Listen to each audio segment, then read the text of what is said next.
Muy buenos días, queridos alumnos de practicatest.cl. Espero que tengan un excelente resto del día o resto de tarde, ¿cierto? Hoy día empezamos un nuevo ciclo de aprendizaje, ¿cierto? De nuestras clases exclusivas para clase C, ya valga la redundancia.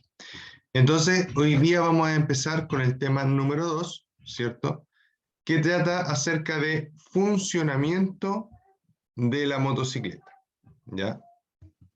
Funcionamiento de la motocicleta. Es decir, vamos a describir en el fondo qué es una motocicleta, cuáles son sus principales componentes, qué, qué diferencias pueden tener en sus motores, etc. ¿Ya? Dice, en esta unidad aprenderemos el funcionamiento de una motocicleta en su interior, hablando del motor, el chasis y el resto de sistemas que la hacen funcionar. También trataremos cómo realizar un buen mantenimiento de ruedas, neumáticos, frenos, espejos y cómo las fuerzas físicas inciden a la hora de manejar una motocicleta. Entonces, dice aquí, para conducir una motocicleta debes conocerla muy bien, físicamente como su recorrer. Su recorrer se refiere a su andar, ¿ya? Para impedir cualquier tipo de accidente, ¿ya? Una de las características de una motocicleta es que no posee equilibrio como un automóvil u otro tipo de vehículo, entonces su equilibrio depende de usted, del conductor. Cuando conduzca una motocicleta debe identificar sus medidas en relación a sus características físicas. Es importante revisar el manual del fabricante, puesto que pueden existir muchas diferencias entre motocicletas tales como el tamaño y peso. Es importante conocer el motor, también con su tipo de mantenimiento, debes conocer todo su funcionamiento, tales como qué tipo de amortiguación posee, qué tipo de lubricación y qué tipo de refrigeración, perdón. Acostúmbrese a verificar los frenos antes de iniciar la marcha, ¿ya? Siempre, antes de que usted parta, ¿cierto? Eso se debe hacer siempre en todos los vehículos. Yo por un tiempo, o en realidad yo soy mecánico, ¿cierto? Pero un tiempo que trabajaba más en mecánica, trabajé más en auto, en mecánica sí que en mecánica de moto. La mecánica de moto la hago solo para mis motos, ¿ya? Pero en este tema, ¿cierto? Los frenos son súper importantes. A veces a los vehículos se les hacen frenos, se les cambia pastillas, por ejemplo, se les da servicio a los frenos, y el recorrido del freno queda, por decirlo así, como en cero, ¿ya? Como que queda todo retraído. Entonces a veces sacamos el auto y necesitamos frenar rápidamente y como el freno tiene que hacer todo el recorrido para recién empezar a frenar, el vehículo, la primera frenada que nosotros queremos hacer, no la realiza, ¿ya? Tan simple como eso, ¿ya? Cuando si hubiéramos apretado los frenos antes de empezar para sentir su tacto, ver que estén duros como normalmente tienen que estar, ¿cierto? O movernos muy lentito y ahí apretar los frenos a ver si los frenos realmente están accionándose, disminuye todo ese riesgo de que podamos estar, por ejemplo, con una frenada o con la primera frenada que necesitemos ineficientemente, ¿ya?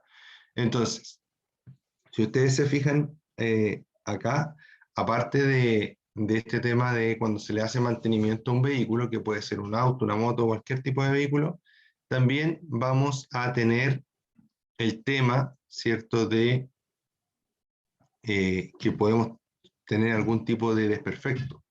Por ejemplo, que un flexible, ¿cierto?, que una cañería se rompa y deje escapar la presión, ¿ya? Si lo hacemos en vacío, nos vamos a dar cuenta de eso. Siempre revisar que no hayan fugas de líquido, que no haya escurrimiento de ningún tipo de fluido del vehículo.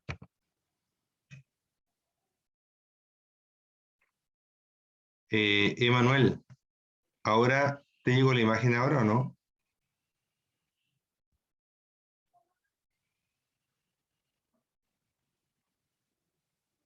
Emanuel, ¿te habrá llegado la imagen ahora?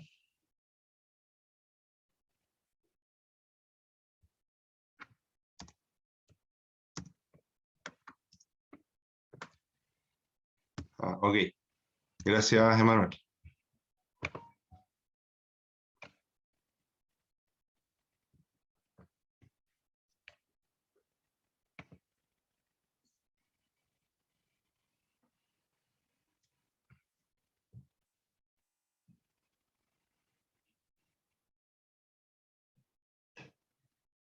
Ya, entonces dice, acostúmbrese a verificar los frenos antes de iniciar la marcha, ¿ya? En el 2.1 tenemos el chasis, ¿ya? El chasis o bastidor de la motocicleta es como el esqueleto, ¿ya? Es donde se instalan la mayoría de los elementos. Los más importantes son la horquilla delantera y el brazo basculante. Dice que la horquilla va puesta al chasis por el cabezal de dirección. En el cabezal de dirección también vamos a encontrar impreso, ¿cierto? El, el número de chasis o el número de VIN, ¿ya? De cada motocicleta. Después vamos a hablar un poquito más de eso. Dice que entonces la horquilla va puesta al chasis por el cabezal de dirección a través de rodamientos o cojinetes. Habitualmente, la horquilla delantera posee amortiguadores telescópicos, mientras que la suspensión se realiza gracias a la acción de un resorte de tipo tornillo o espiral. El brazo basculante mantiene la rueda y la suspensión trasera. Esta suspensión consta, por lo general, de resortes en espiral y amortiguadores telescópicos. Trabajan generalmente con aceite. Para regular el peso del conductor, para regular el peso del conductor debe realizarse en un taller especializado para no dañar el sistema de amortiguación, ¿ya? En esta parte donde habla de regular el peso del conductor, está hablando principalmente del eje trasero. Y está hablando del sistema de suspensión trasero, que sobre todo cuando es monoshock, es decir, que tiene solamente una espiral en la parte trasera, es regulable, ¿cierto? A veces se puede subir o bajar un poco el asiento y también se puede regular la dureza que va a tener, ¿cierto?, el resorte. Eso puede ser beneficioso, sobre todo para personas que quizás la moto les quede un poco grande y con eso pueden hacer que la moto esté un poco más cerca o el asiento de la moto esté un poco más cerca del suelo, ¿cierto? Y alcanzar mejor así el apoyo, ¿cierto?, lateral para la motocicleta. Dice, importante, siempre verifique la amortiguación, que no tenga fugas de líquidos. Al tener malo el sistema de amortiguación, puede provocar serios daños en la conducción y control de la motocicleta. ¿Ya? Claro, porque la amortiguación, la suspensión, nosotros tendemos a pensar que es solo para entregar confort al conductor. Y la verdad que no es tan así. Una de las gracias más grandes de la amortiguación, ¿cierto?, de la suspensión, es mantener las ruedas lo más posibles pegadas al suelo, ¿ya? Esa para mí es la principal función de la amortiguación, porque si las ruedas están pegadas al suelo, yo puedo frenar y puedo doblar. Si las ruedas no están pegadas al suelo, no puedo frenar y no puedo doblar, ¿ya? Entonces, eso, la amortiguación contribuye mucho a la dirección y al frenaje, ¿ya? Entonces, si ustedes ven esta imagen que está acá, ¿cierto? Voy a correr un poquito mi pantalla, dame un segundo. Si usted ve esta imagen que está acá, es una imagen de un chasis prácticamente desnudo, ¿ya? ¿Qué no es del chasis acá? El basculante, esta parte que está aquí, y la amortiguación trasera. Esto que está aquí es un monoshock, ¿ya? Así normalmente, o con ese nombre normalmente se le conoce, ¿ya? Si nos vamos arriba, ¿cierto? Aquí estamos en el cabezal de dirección, que hablamos anteriormente. En esta parte, ¿cierto? Vamos a encontrar impresa, por aquí o por acá, vamos a encontrar impresa el chasis, el número de identificación de nuestra motocicleta. Si nosotros tomamos el chasis, ¿cierto? Nosotros tomamos el chasis y lo contrastamos con los documentos, este chasis, este número de chasis tiene que estar asociado a la patente del vehículo que nos están vendiendo, ya sea nuevo o usado, ya porque también pasa a veces que compramos vehículos nuevos y cuando una mosca por aquí molestándome, también pasa que compramos vehículos nuevos, ¿cierto? Y esos vehículos nuevos nos entregan con placas patentes que no corresponden. Entonces tenemos que volver, decir que se equivocaban en poner las placas. Por ejemplo, cuando mi papá una vez compró un auto, yo era chico todavía, estamos hablando del año 96 más o menos, compró un Nissan B16, salió del concesionario y salió con una placa que terminaba en 9 y la otra que terminaba en 11, ¿ya? Con una placa de una adelante y una placa de otra atrás. Por eso es importante que nosotros mismos revisemos, ¿cierto?, los números identificatorios de los vehículos que estamos adquiriendo, ¿ya? De esa forma estamos protegiendo nuestra inversión y estamos ayudando también a combatir el delito, ¿cierto?, del robo de vehículos, del robo de motos, de autos, etc. Si ustedes se van acá, ¿cierto?, a este chasis, y tenemos acá eh, un número, ¿cierto?, y ese número no coincide con los papeles, hay que revisarlo completo, porque los números pueden ser iguales entre dos motocicletas hasta los últimos 4 números, ya recién en los últimos 4 o los últimos 2 números puede cambiar, ya, entonces nosotros tenemos que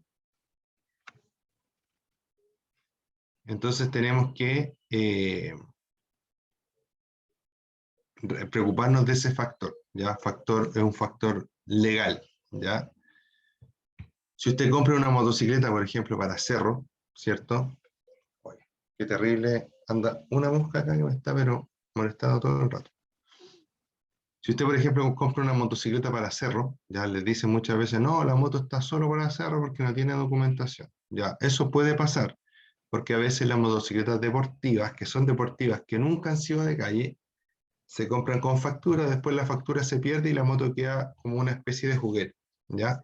Igual puede ser que tenga número de identificación, usted va a consultar ese número de identificación en la página de Carabineros de Chile, que tiene una herramienta para meter los BIN, ¿cierto? Y se va a dar cuenta que ese número no presenta encargo por robo ni nada.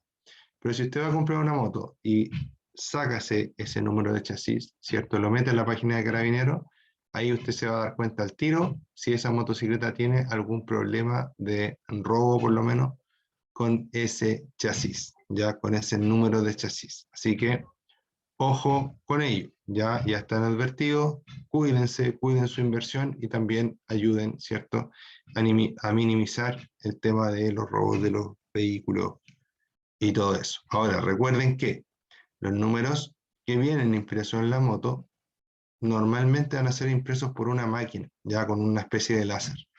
Entonces van a ser números que van a quedar perfectos prácticamente, ¿ya?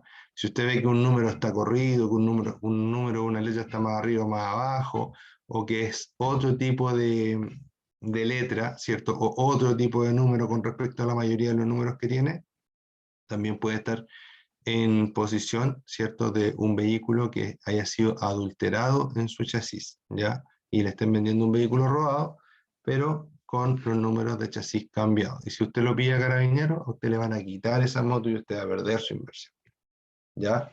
Entonces, ojo con ello, ¿ya?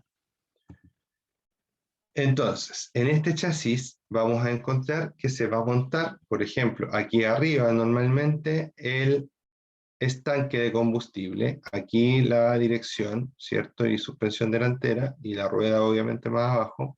En esta zona vamos a montar el motor, ¿cierto? Muchas veces filtros de aire, etcétera, sistemas de alimentación de combustible y todo eso. En esta parte el asiento, las luces traseras, por ejemplo, y acá la rueda trasera, ¿ya? Recuerden que es el basculante, ¿ya? Seguimos. Acá hay una explicación de los distintos tipos de chasis, ¿ya? Así que échenle un ojito que está bastante bueno, ¿ya? 2.2 dice el motor, ¿ya?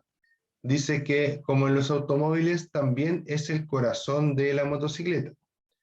Pero existen dos tipos de motores más comunes que son los de 2 tiempos y los de 4 tiempos. Ya existen 2 tipos de motores, ¿cierto? Que son los más comunes, que son de 2 tiempos y son de 4 tiempos.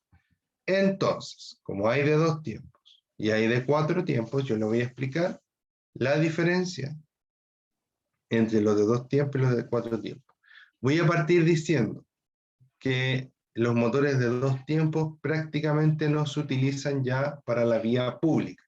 Sí, todavía quedan utilizándose para algunas competiciones de motociclismo, ¿ya?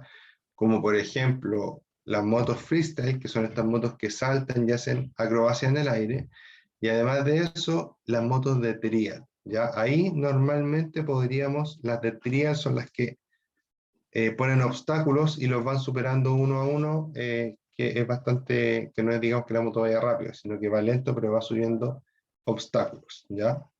Entonces tenemos esos 2 tipos de motos que normalmente podemos encontrar más motores de 2 tiempos, ¿ya? Pero para la calle ya es muy raro ver una moto de 2 tiempos nueva, por decirlo así. Hasta hace unos años atrás todavía quedan algunos scooters por ahí. En este preciso momento no estoy seguro cómo está el mercado. No sé si todavía se vende algún tipo de scooter con un motor de 2 tiempos, ¿ya? Pero, como les digo, si es que se vende aún, está en vías de extinción. El motor de 2 tiempos, les voy a explicar primero los ciclos de trabajo entre el motor de 2 tiempos y el motor de 4 tiempos, ¿ya? Para que el motor pueda girar, ¿cierto? Para que pueda generar fuerza, este motor necesita combustiones, ¿ya? En un motor de 2 tiempos, cada vez que el pistón llega arriba, hay una combustión. Llega arriba, combustión, baja con fuerza. Llega arriba de nuevo, combustión, baja con fuerza. Porque tiene un sistema distinto de válvulas. Tiene algo que se llama lumbreras, ¿ya? No voy a entrar mucho en ese tema porque ya es muy específico, pero sí lo que quiero que me entiendan es que el motor de 2 tiempos, los tiempos en el fondo son equivalentes a las carreras del pistón, ¿ya? El pistón sube, el pistón baja una vez, sube una vez, explosión. Baja una vez, sube una vez, explosión. Entonces, una carrera, 2 carreras, explosión. Por eso se llama de 2 tiempos, ¿ya? Y el motor de 4 tiempos tiene un sistema de válvulas distinto, ¿cierto? Y tiene que subir y bajar 2 veces, ¿ya? Para poder generar recién una combustión, es decir, que el pistón hace explosión, ¿cierto? Trabajo le llamamos, trabajo o explosión, ¿cierto? Después escape, después admisión, después compresión, y ahí recién de nuevo hace una explosión, ¿ya? Entonces ahí tengo 4 tiempos. Esos 4 tiempos permiten, ¿cierto?, que podamos, esos 4 tiempos permiten que podamos, ¿cómo les dijera? Esos 4 tiempos permiten que podamos tener un solo trabajo, ¿ya? Versus el anterior, que por 2 viajes del pistón o por 2 tiempos vamos a tener un trabajo, ¿ya? Normalmente los de 2 tiempos son más explosivos los motores, más potentes también, ¿ya? ¿Por qué? Porque cada vez que llega arriba está generando un impulso. En cambio, el de 4 tiempos, por cada 2 veces que llega arriba hay un solo impulso. Entonces, ¿pero por qué utilizamos el de 4 tiempos y no el de 2 tiempos que es más potente? ¿Cierto? Es una buena pregunta que nos podemos estar haciendo. El de 2 tiempos, para poder funcionar de forma normal, necesita, ¿ya? Necesita aceite, quemar aceite, ¿ya? En una proporción muy pequeña. En cambio, el motor de 4 tiempos, en su principio de funcionamiento teórico, no quema aceite. No debiese quemar nada. Igual siempre algo quema, pero es mucho, mucho, mucho, mucho menor a lo que pasa en el motor de 2 tiempos, ¿ya? Entonces, por eso, por temas medioambientales, ¿cierto?, el motor de 2 tiempos se está dejando de lado. No sabemos si con algún tipo de tecnología podría resurgir, pero en la actualidad esa es la tendencia, ¿ya? Entonces, tenemos claro que los motores de 2 y de 4 tiempos es por la cantidad de carreras del pistón que se hacen para poder tener una explosión o un empuje, ¿ya? O una generación de fuerza.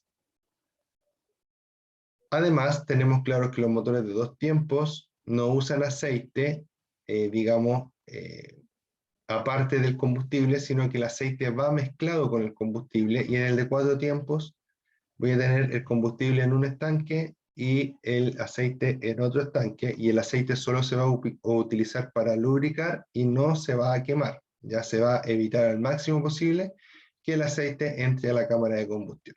¿Ya? Esas son las principales diferencias. Ahora, les voy a hablar de las diferencias de los motores en torno a su refrigeración. Y vamos a tomar como ejemplo este motor que está acá, ¿ya? Internamente aquí hay un pistón y acá hay otro pistón, es decir, que es un motor en B, ¿ya? Estos motores en B permiten, ¿cierto? Permiten, mejor no me voy a meter en el tema de los motores en B porque me estaba yendo por otro lado, sino que vamos a hablar primero de el tema de la refrigeración, ¿ya? Este motor, si ustedes se fijan, tiene acá unas aletas, ya unas rayitas. ¿Ven esas rayitas blancas? Ya, esas son unas aletas. El cilindro es un cilindro redondo, ¿cierto? Y a ese cilindro redondo se le van pegando las aletas por los lados, ¿ya? Entonces, como este cilindro, ¿cierto? Tiene estas aletas, estas aletas se llaman aletas disipadoras de calor, ¿ya? Simplemente disipadores de calor. ¿Qué es lo que hace esto? Imagínense que esta es la pared del cilindro, ahí, y la aleta va puesta así. Esta es la pared del cilindro y la aleta va puesta así. ¿Qué hace? Que el calor que hay acá en el cilindro se traspase a la aleta, ya a esta parte. Y el aire pase entre medio, entonces el aire roce más el motor, gracias a las aletas, porque las aletas son parte del motor. Y de esa forma logra evacuar, logra sacar la temperatura a través del aire que va pasando por las propias aletas, ¿ya? Esa es la gracia. Por eso estas aletas nunca deben estar sucias, ¿ya? Si yo voy un camino de barro y le salto barro al motor, debo esmerarme por limpiar las aletas para continuar el viaje, ¿ya? Si ustedes se fijan, este motor, ¿cierto? Tenía las aletas y se nota ahí como la textura del motor, por decirlo así, o se nota las aletas que están pegadas por la orilla, que no es liso, digamos. Pero si nos vamos a este motor que está acá, esa parte que estamos viendo con las aletas principalmente es esta zona, ¿ya? Principalmente es esta zona. Al tener esta zona, ¿cierto? Al no tener aletas, fíjense que el liso acá y el liso arriba, ¿cierto? Es completamente liso este motor. Podemos saber que este motor no es refrigerado por aire, sino que es refrigerado por líquido, es decir, que tiene un radiador de refrigerante. Podríamos llamarle agua, ¿cierto? Porque el refrigerante, todo refrigerante, es a base de agua, pero no solo es agua. ¿Ya? Para empezar, es agua destilada, es decir, agua que no oxida, ¿ya? Y aparte de eso, ¿cierto? Esa agua está mejorada, ¿cierto? Con un componente que principalmente se llama etilglicol, ¿ya? Que hace que los puntos de ebullición y congelamiento del agua cambien. Es decir, que hierva a más temperatura y que se congele a menos, y que se congele a temperaturas más bajas. Así está mejor explicado, ¿ya? Con esto evitamos el problema que había en la antigüedad, de que cuando hacía mucho frío, a veces los radiadores se quebraban o los motores inclusive se quebraban porque el agua que estaba dentro se congelaba. Y al congelarse, ¿cierto? Si no había suficiente espacio para que el agua tiene un efecto, ¿cierto? Que al congelarse genera una pequeña expansión, eh, por decirlo así, digamos, ¿cierto? Entonces generaba este problema que rompía, podía llegar a romper los motores, o que cuando nosotros queríamos echar a andar el auto, el vehículo estaba, o el motor, o el radiador estaba congelado. ¿Ya? Por eso es importante respetar, ¿cierto?, lo que nos dice el fabricante con respecto a nuestros anticongelantes. Los anticongelantes de buena familia, de buena calidad, normalmente se preparan. ¿Ya? Me venden el concentrado, y ese concentrado me dicen que lo mezcle, por ejemplo, con 5 litros de agua destilada. ¿Ya? Y ahí lo vierta al motor. De eso se trata. ¿Ya? Entonces, ahora sabemos que tenemos motores de 2 tiempos, motores de 4 tiempos, y además de eso, sabemos que tenemos motores que se refrigeran por aire y motores que se refrigeran por agua, ¿ya? Algunos de ustedes pueden estar pensando en este momento, profe, pero yo conozco los motores refrigerados por aceite, ¿ya? El aceite, la principal función del aceite no es refrigerar, así que no vamos a decir que esos motores son refrigerados por aceite, ¿ya? La moto en la que yo ando a diario, y ya la moto que tengo para diario, ¿cierto? Es refrigerada por aire, ¿ya?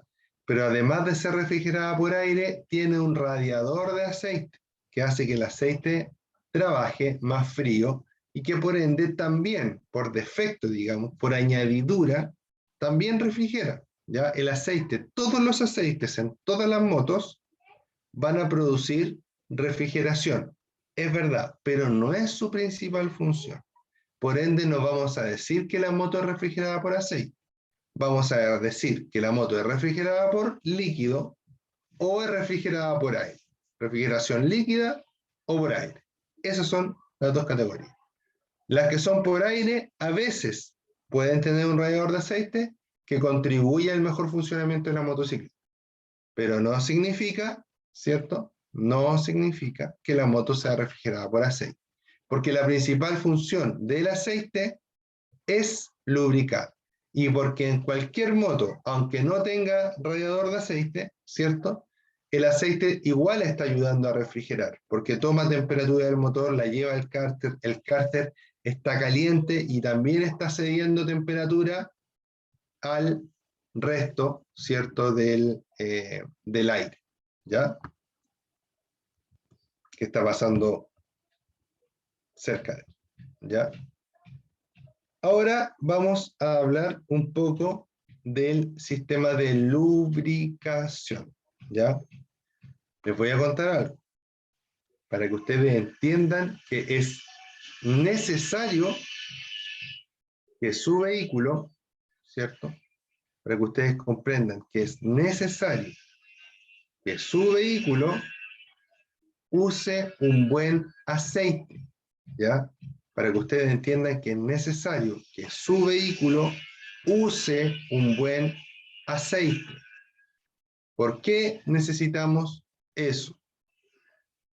Porque nuestro vehículo va a depender, la vida de nuestro motor, vamos a decir mejor, ya más específico, la vida de nuestro motor depende de la lubricación que nosotros le pongamos.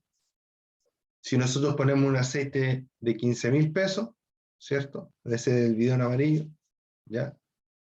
Es probable, no digo que sea así, es probable que no proteja como el bidón azul o como el bidón verde, ¿ya?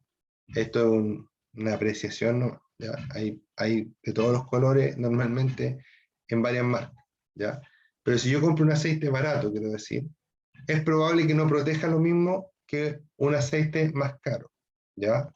Es probable, no estoy diciendo que sea así, pero por lo menos yo, si voy a cambiar el aceite de la moto, sobre todo si son motos de baja cilindrada que ocupan a lo mejor 1 litro de aceite, ¿cierto?, o 2 litros de aceite a lo máximo, voy a comprar el mejor aceite que aguante mi presupuesto y que obviamente sea de las características que el fabricante me pide, de la viscosidad que el fabricante me pide. 5, 30, 10, 40, 20, 50, lo que el fabricante me pide. Las viscosidades para los motores no se cambian nunca, a no ser que el fabricante, por cierto catálogo, me diga que a los tantos kilómetros debo cambiar el aceite. No lo cambie porque el amigo le dijo, porque normalmente la gente que da esos consejos ni siquiera es mecánico, o no es buen mecánico, ¿ya? Así que, ojo con ello, ¿ya? Una vez a mí me entregaron un auto 1040, usaba 1040. El auto le sonaban los taquí como hace 2 años que le estaban sonando los taquí. Cuando lo echaban, sonaban los taquí. Yo le dije a la persona que me lo vendió, oye, ¿qué aceite le está echando? No, 2050, porque como el motor ya está un poco viejo, le echo 2050. Ah, perfecto. Lo primero que hice, le saqué el aceite que le habían echado y le eché el aceite que correspondía, que para ese vehículo era un 1040, y le estaban echando 2050. Me van a creer que en menos de una semana el sonido desapareció. ¿Por qué? Claro, porque como tenía taque hidráulico, ¿cierto? Quizá a los taqués les costaba mucho meter el aceite 2050. En cambio, con el aceite 1040 andaba mucho mejor y mucho más suave, ¿ya? Entonces, por eso les digo, la viscosidad del aceite no se debiese cambiar, ¿ya? Aunque el auto tenga 1000, 2000, 3000, 5000 años, ¿ya? A no ser que el fabricante lo especifique y que yo lo haga en base a algún tipo de estudio, ¿cierto? Pero no porque sí, no. Ya les recomiendo siempre usar la viscosidad que me indique el fabricante, ¿ya?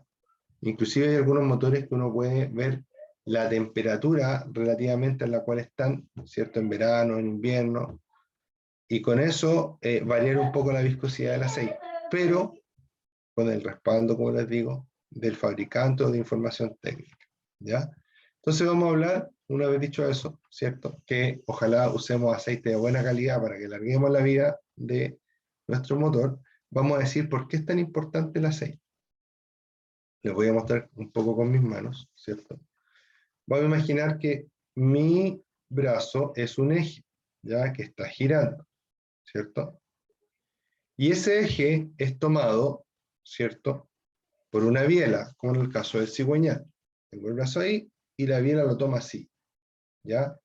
Y ahí el eje va girando y la biela va siguiendo, ¿cierto? La lubricación aquí llega por acá, ¿cierto? Por dentro del cigüeñal y lubrica la biela de esta forma. Va tirando el aceite abajo, ¿ya? Así se lubrican muchas cosas. Por eso tenemos una bomba de aceite que tira el aceite a presión y con esa presión, ¿cierto? Logramos lubricar todo nuestro sistema. Al estar lubricado todo el sistema, ¿cierto? Tenemos acá que gira, que gira, que gira, que gira, ¿cierto? Cuando yo tengo dos piezas metálicas que están en contacto, esas piezas microscópicamente tienen diferencias de superficie. Esas diferencias de superficie se chocan continuamente y por eso se van gastando, ¿ya? Cuando yo pongo aceite, lo que yo quiero es que esas micro crestas, esas micro, ¿cómo les dijera? Esas pequeñas diferencias de superficie se rellenen con el aceite y que el aceite esté entre las dos. Y el objetivo principal es que ojalá las dos no se toquen, sino que esta pieza toque el aceite y esta pieza toque el aceite. Entonces están ahí y están como que si estuvieran flotando una sobre la otra. Hay un video en YouTube que habla del aceite y de cuánto dura un vehículo sin aceite. Ponen 4 vehículos a prueba, no voy a decir las marcas para no dar preferencia, pero ponen 4 vehículos a prueba, ¿cierto? Y el primero, sin aceite, se demora como 3 o 4 minutos, creo, en fallar, o 10 minutos, no sé, una cosa, pero una cosa así muy poco, ¿ya? Sin aceite. Pero cuando, eh, pero cuando están con aceite, me va a durar muchísimo, lo que nosotros vemos que duran los motores. Ya puede durarme 200.000, 300.000, 400.000, 500.000 kilómetros, un motor con un buen aceite. Un buen motor, obviamente, hay motores mejores y motores peores, ¿cierto? Entonces, ojo con ello.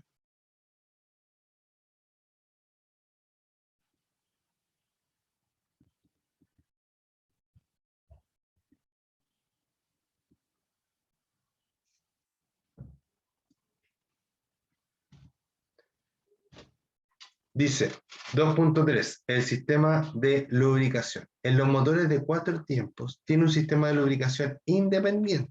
¿Ya? Recuerden que yo les dije, cárter, ¿cierto? Y combustible en un lado y aceite en el otro. Una bomba de aceite envía el aceite a presión a los diferentes puntos del motor para disminuir la fricción, refrigerar el motor y evitar el desgaste de las partes móviles del motor. Siempre controle el aceite con las pautas del fabricante. En un motor de 2 tiempos, el combustible se mezcla con el aceite para su funcionamiento. Ya, fíjense en esta imagen que está acá. Ahí abajo está el cárter del aceite, ¿cierto? El cárter del aceite y el sistema de aceite, la bomba de aceite principalmente, tiene un chupador que se llama. Ese chupador, ¿cierto? Toma el aceite desde lo más bajo del motor y lo manda a presión, o sea, lo lleva a la bomba obviamente, y la bomba lo lleva a presión hacia arriba. Fíjense que acá hay una especie de tuberías, ¿cierto? Sube por estas tuberías internas del motor, que puede ser una perforación en el bloque del motor o en la culata, ¿cierto? Y va a llegar acá arriba a la parte más alta y va a lubricar las partes, ahí está lubricando, por ejemplo, el sistema de las válvulas, ¿cierto? Lubrica las partes más altas, lubrica el cigüeñal, ¿cierto? Y manda presión hacia donde tiene que mandar presión para lubricar de la forma más óptima posible. El motor, sobre todo en la partida, va a tener mucho, como les dijera, el motor, sobre todo en la partida, va a tener mucho más desgaste que en el normal del funcionamiento. ¿Por qué? Porque ahí no está arriba la presión de aceite. ¿Ya? La presión de aceite ahí no está, pero full, por decirlo así. ¿Ya? Pero sí, ¿cierto? Si nosotros tenemos un mejor aceite, normalmente el aceite llega más rápido arriba, por ende, ese tiempo que se demora en lubricar, ¿cierto? Es más corto y se gasta menos el motor, ¿ya? Ahora, cuando el motor se gasta, tira partículas, de metal molido, ¿cierto? Al aceite. El aceite luego pasa por un filtro y el filtro es el encargado de retener todas las partículas metálicas y todas las partículas de suciedad sólida, ¿cierto? Que pueda tener el aceite, ¿ya? Si usted no cambia el filtro, ese filtro se va a empezar a moler y después va a dejar pasar toda la suciedad y al final el aceite, en vez de lubricar, también va a ser un efecto como abrasivo, como de gastar, como cuando uno se exfolia la piel y se echa esas cremas como con granitos de azúcar, no sé, ¿ya? O como esas cremas que raspan para exfoliar, ya, eso mismo hace el aceite. Si usted no le cambia el filtro, ya, si usted no cambia el aceite a su debido tiempo, ya. Cuando usted echa un aceite y ese aceite se ponga negro rápidamente, es un indicador de que el aceite está cumpliendo su trabajo. Porque el aceite, dentro de las cosas que hace, la principal es lubricar. Además de lubricar, limpia, porque tiene agente detergente, limpia el motor internamente, entonces lubrica, limpia, refrigera, como ya dijimos anteriormente, y aparte de eso, informa. ¿Por qué? Porque si yo saco, ¿cierto?, el tapón del aceite y veo que el tapón del aceite sale con pedacitos metálicos, significa que en el motor algo está pasando, que se está desgastando a lo mejor más de lo normal, ¿ya? Así que ojo con ello, ¿ya? Y para terminar, les voy a hablar algo cortito acerca del sistema eléctrico, ¿ya? La batería, ¿cierto? La batería, aparte de proveer energía para la primera partida, ¿cierto? También actúa como una especie de amortiguador, porque nosotros estamos en el magneto generando energía, tal como lo hace un alternador o muy parecido, ¿cierto? Y esa energía a veces puede producir algún pic, ¿ya? Y ese pic, si la batería está conectada, la batería como que lo puede absorber de cierta forma, ¿ya? Pero más que eso, les quiero explicar el tema de los fusibles, ¿ya? Los fusibles son elementos dispuestos en los circuitos eléctricos para protegerlos. La palabra fusible yo la relaciono con fundible. ¿Por qué? Porque el fusible es un pelito, ¿cierto? Metálico, de una aleación distinta al cobre, ¿cierto? Que no sé si tiene o no tiene cobre, pero es una aleación distinta al cobre, normalmente son de color plateado, ¿cierto? Estos filamentos que tienen. Entonces, cuando la temperatura se eleva, este filamento se derrite y corta el paso de la electricidad, por ende la temperatura baja rápidamente. ¿Por qué es importante? Porque los fusibles están hechos, calculados, ¿cierto?, para que se derritan antes de que sus cables sufran daños, ¿ya? Es decir, si yo tengo el fusible correcto que indica el fabricante, por ejemplo, si el fabricante le puso un fusible de 10 amperes y yo tengo el fusible de 10 amperes y hay un problema en la moto, ¿cierto? Se funde el fusible y al sistema eléctrico no le va a pasar nada. Simplemente vamos a tener el problema que generó que se fundiera el fusible, ¿cierto? Pero si yo pongo un fusible de 20 amperes, ¿cierto? Los cables se van a calentar más de lo que pueden soportar y se van a dañar. Y si se dañan, van a tener esa complicación o ese problema. ¿Se entiende? Fusible, fundible, ¿ya? Ahora, hay dos tipos de falla para los fusibles. Una falla temporal y una falla permanente, ¿ya? Vamos a poner el ejemplo de que vamos en nuestra moto, súper felices, ¿cierto? Nos encontramos con un hoyo, pasamos por un hoyo y la moto se para. Como estuvimos en la clase con el profe Ricardo, lo primero que vamos a hacer, vamos a ir a revisar los fusibles.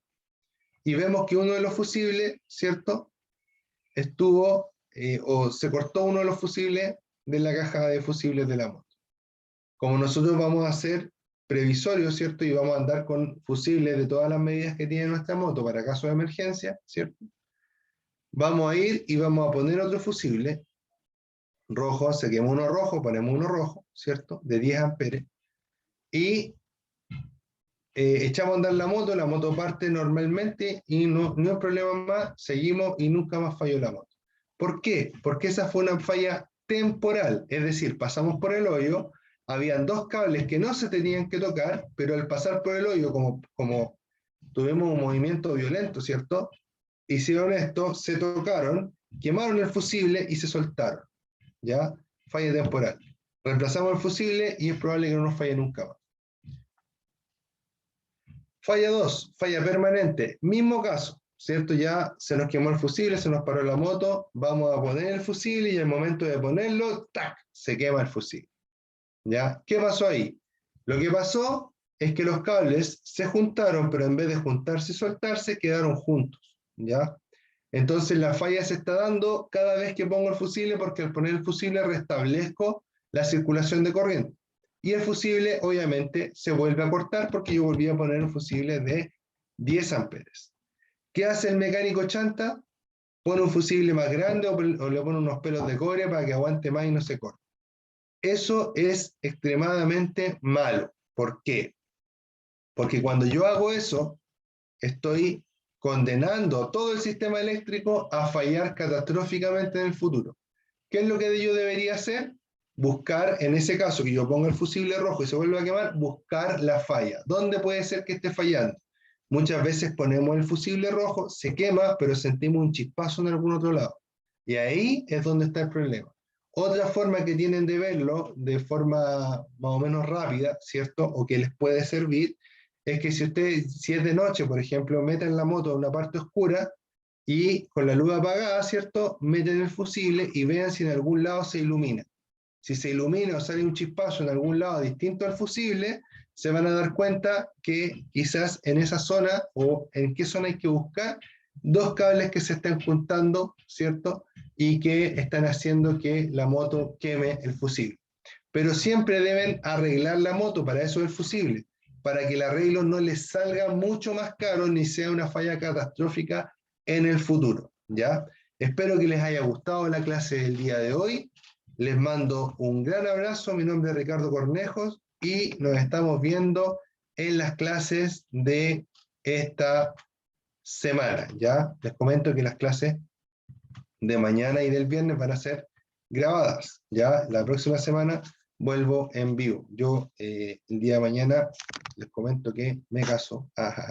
Así que no voy a estar presente esta semana, pero les voy a dejar las clases grabadas. Si quieren el próximo día martes, pueden conectarse y hacerme alguna pregunta que les haya quedado sobre las clases que yo voy a dejar grabadas. ¿Ya? Espero que estén muy bien, ¿cierto? Y le mando un saludo a Emanuel, que creo que levantó la mano. Si quiere comentarme algo, Manuel, dele nomás. Y a Jan, ¿cierto? Le mando un saludo también a Jan, que esté muy bien.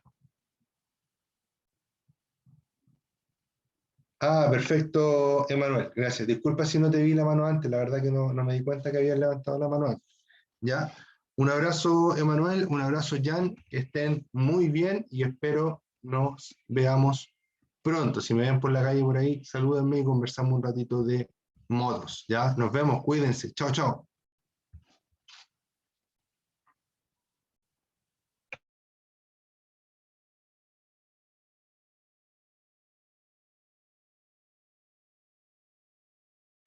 Gracias a ustedes.